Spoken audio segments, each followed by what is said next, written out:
We have breaking news coming out of Concord, New Hampshire. The New Hampshire House on Federal Relations and Veterans Affairs Committee just voted ought to pass on our resolution calling for congressional term limits.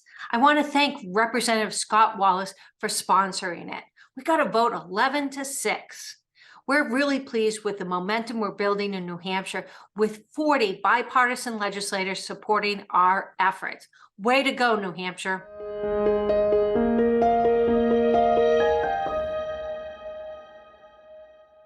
Hi, this is Holly Robichaud with breaking news on term limits. We've got a lot of updates on what's happening in DC this week and throughout the states.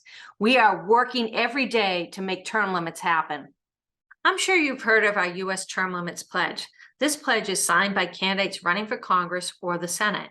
It says that they will co-sponsor legislation and support our amendment to limit House members to 3 terms and senators to 2 terms. On this front, we have some heroes and zeros this week.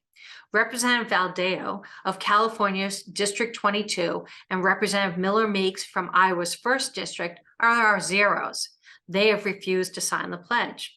I'm pleased to report that Representative Jared Golden is our hero for the week for remaining steadfast in his support for term limits. Here's a picture of us handing his term limits plaque. It's time for the DC update. As mentioned last week, we have 2 pieces of legislation filed in Congress. In the Senate, Senator Ted Cruz has filed Senate Joint Resolution 2. And in the House of Representatives, Representative Ralph Norman has filed House Resolution 11. We have over 44 sponsors so far, and we expect that number to triple. This is the highest level of support we've ever received, and we're pleased on how we're growing. Check out at termlimits.com our list of sponsors. While we're working hard in DC, we're also aggressively working in the states to bypass Congress to get congressional term limits. We have 4 regional field directors and 24 state chairs. That list is growing on a daily basis. We also have a ton of legislative support. For example, in Kansas, Representative Bill Sutton has filed House Concurrent Resolution 5005. It has 36 co-sponsors. In Montana, Representative Terry Moore has filed Joint Resolution 5.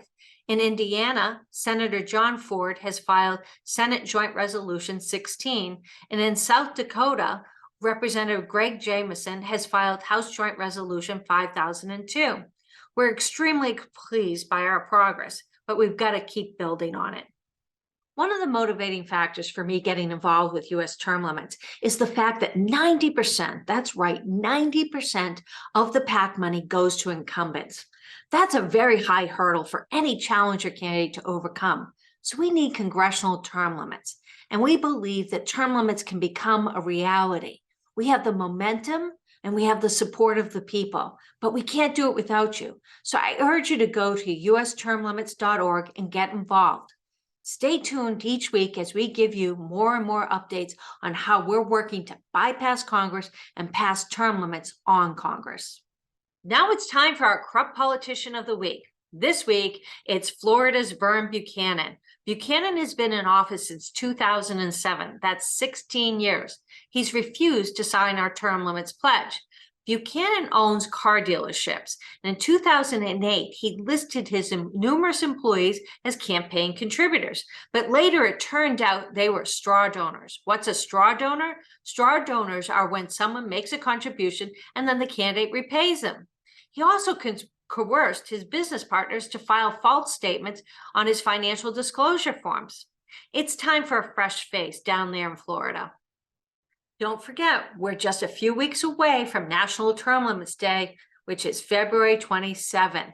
That's the day that commemorates the ratification of the 22nd Amendment imposing term limits on the President of the United States. If term limits is good enough for the President, then it's good enough for Congress. Congressional term limits can become a reality, but we can't do it without you. Go to termlimits.org to find out how you can help in your state. Sign up to join our volunteer list. And be sure to like U.S. Term Limits Breaking News and invite your friends to watch us. This is Holly Robichaud with U.S. Term Limits Breaking News, and we'll be back to you next week.